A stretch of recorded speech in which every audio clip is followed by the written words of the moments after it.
নমস্কার বন্ধুরা, আজকে দুর্দান্ত স্বাদের নিরামিষ ঝিঙে আলুর একটা রেসিপি নিয়ে এসেছি। আদা পেঁয়াজ রসুন ছাড়া এই আলু ঝিঙের রেসিপিটা একবার বাড়িতে বানিয়ে খেয়ে দেখুন। দুর্দান্ত লাগে গরম ভাতের সঙ্গে। শুধুমাত্র একটা ভাজা মশলা দিয়ে এতটা সুস্বাদু যে একটা তরকারি রান্না করা যায় সেটা কিন্তু না খেলে বোঝা যাবে না। তো চলুন দেখে নেওয়া যাক ঝটপট করে কি করে বানিয়েছি। প্রথমেই এখানে আমি দুটো ঝিঙে নিয়েছি। তো ঝিঙেটাকে একটা পিলারের সাহায্যে খোসাটা তুলে নিতে হবে। তারপরে ঝিঙেটাকে খুব ভালো করে ধুয়ে নিতে হবে।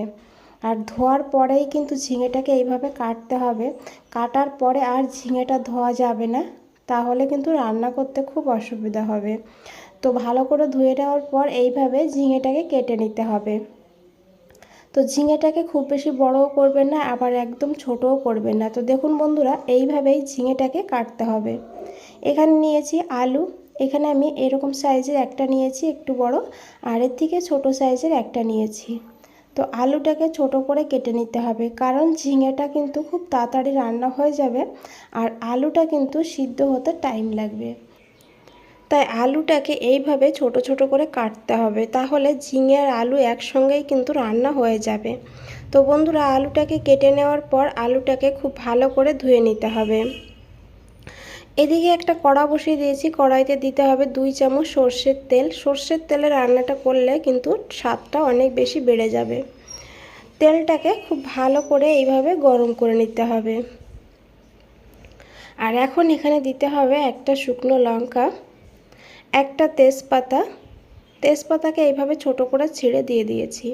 তারপরে এখানে দিয়েছি 1/2 চামচ গোটা জিরা। একটুখানি ফোড়নটাকে ভেজে নিতে হবে। তারপরে দিয়ে দিতে হবে কেটে রাখা আলুগুলো।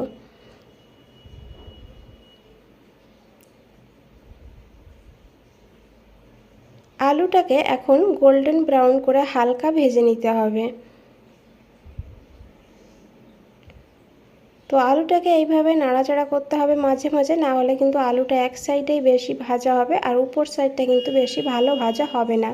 তো এইভাবে নাড়াচাড়া করতে হবে আর মাঝে মধ্যে ঢাকা দিয়ে দিতে হবে। ঢাকা দিয়ে আলু ভাজলে আলুটা কিন্তু খুব তাড়াতাড়ি ভাজা হবে আর অনেকটা সিদ্ধও হয়ে যাবে। তো দেখুন বন্ধুরা, আমি হালকা গোল্ডেন ব্রাউন করে আলুটাকে ভেজে নিয়েছি। তো বন্ধুরা, এইভাবেই কিন্তু আলুটাকে ভাজতে হবে। আর এখন এখানে দিয়ে দিতে হবে কেটে রাখা ঝিঙেগুলো।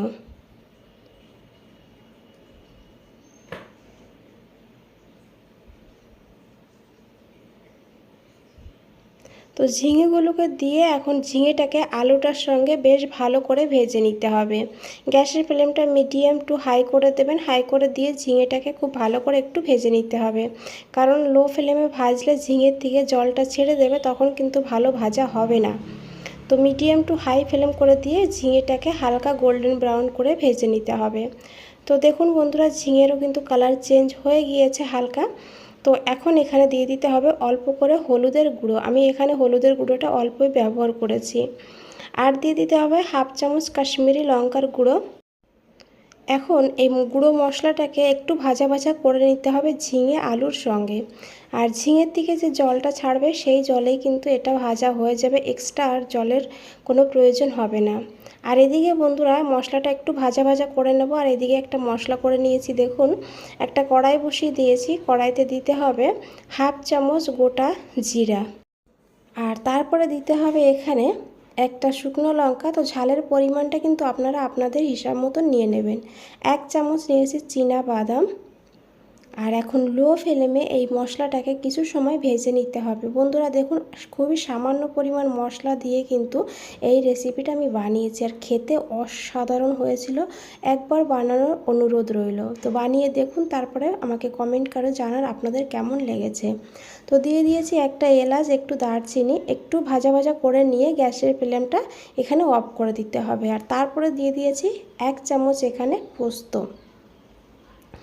তো এই যে কড়াইটা যে গরম আছে, এই গরমেই কিন্তু পোস্তটাও হালকা রোস্ট হবে।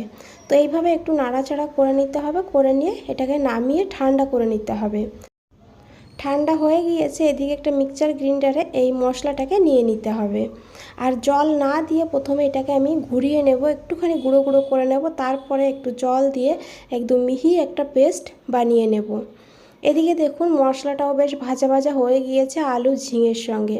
আর দেখে আশা করি বুঝতেই পেরেছেন খুবই ভালো করে কিন্তু এখানে আলু ঝিঙে মশলাগুলো ভেজে নিয়েছি। তো এইভাবেই লো ফ্লেমে কিন্তু ভাজবেন, তাহলে খুব ভালো করে ভাজা হবে। তো তারপরে এখানে দিয়ে দিতে হবে বেটে রাখা মশলাটা, যে মশলাটা আমরা রেডি করে রাখলাম সেই মশলাটাই কিন্তু আমি দিয়ে দিয়েছি। জারটা ধুয়ে অল্প করে জলও অ্যাড করে দিয়েছি, কারণ জারে অনেকটা মশলা লেগেছিল। তো এখানে আমরা একদমই মশলার ওয়েস্ট করব না। তো দিয়ে খুব ভালো করে এইভাবে নাড়াচাড়া করে কষিয়ে নিতে হবে। 2 থেকে 3 মিনিট কষিয়ে নিলেই দেখবেন মশলা থেকে তেল ছাড়তে শুরু করে দিয়েছে। তো তারপরে এখানে দিয়ে দিতে হবে লবণ পরিমাণ মতন, আর কয়েকদানা চিনি। চিনিটা আপনাদের কিন্তু ভালো লাগলে দেবেন, ভালো না লাগলে না দিলেও হবে, কারণ ঝিঙেটা অলরেডি মিষ্টি হয়। আর এখন লবণ আর চিনিটাকে খুব ভালো করে ঝিঙের সঙ্গে মিশিয়ে নিতে হবে। লো ফ্লেমে 2 মিনিটের জন্য ঢাকা দিয়ে রাখতে হবে। 2 মিনিট পর ঢাকনাটা খুলে নিয়েছি, আর এখন খুব ভালো করে মিশিয়ে নিতে হবে। তো দেখুন বন্ধুরা, এইভাবেই আলু আর মশলার সঙ্গে ঝিঙেটাকে খুব ভালো করে কষিয়ে নিতে হবে। তারপরে এখানে দিয়ে দিতে হবে জল। তো জল এখানে খুব বেশি দেবেন না, আমি এই ছোট বাটির 1 বাটি জল দিয়েছি। গরম জল এখানে অবশ্যই দিতে হবে। জলটা দিয়ে খুব ভালো করে মিশিয়ে নিতে হবে। আর এখন এখানে দিয়ে দিতে হবে 2টো কাঁচা লঙ্কা। আর ঢাকা দিয়ে মিডিয়াম ফ্লেমে আমি এখানে প্রথমে 2 মিনিট রান্না করব, তারপরে 3 থেকে 4 মিনিট লো টু হাই ফ্লেমে রান্না করে নিয়েছি। তো দেখুন এখানে কিন্তু আমাদের দুর্দান্ত স্বাদের ঝিঙে আলুর নিরামিষ রেডি হয়ে গিয়েছে। একটু এইভাবে ঝোল ঝোল রাখবেন, তাহলে কিন্তু খেতে ভালো লাগবে। আর খুব ভালো করে মিশিয়ে নিয়ে দিয়ে দিয়েছি এখানে 1/2 চামচ ঘি। ঘিটা দিয়ে খুব ভালো করে মিশিয়ে নিয়েছি। আর এখন ঢাকা দিয়ে এটাকে 1 মিনিট লো ফ্লেমে রাখবো, তারপরে গ্যাসের ফ্লেমটা অফ করে দিয়ে 5 মিনিট স্ট্যান্ডিং টাইমে রেখে দিয়েছিলাম। 5 মিনিট পর ঢাকনাটা খুলে নিয়েছি। দেখুন বন্ধুরা কতটা লোভনীয় লাগছে। বন্ধুরা রেসিপিটা ভালো লাগলে অবশ্যই একটা লাইক দিয়ে দেবেন, শেয়ার করে দেবেন। আর নতুন বন্ধুদের বলছি, চ্যানেলটা এখনও সাবস্ক্রাইব করে না রাখলে চ্যানেলটা সাবস্ক্রাইব করে পাশে থাকুন আর আমাকে সাপোর্ট করুন। আর নিচে বেল আইকনটা আছে, প্রেস করে রাখুন। যখনই নতুন কোনো রেসিপি দেবো সবার আগে আপনাদের কাছেই পৌঁছে যাবে। বন্ধুরা আজ তাহলে এই পর্যন্তই, ফিরে আসছি নতুন কোনো রেসিপি নিয়ে। ভালো থাকবেন।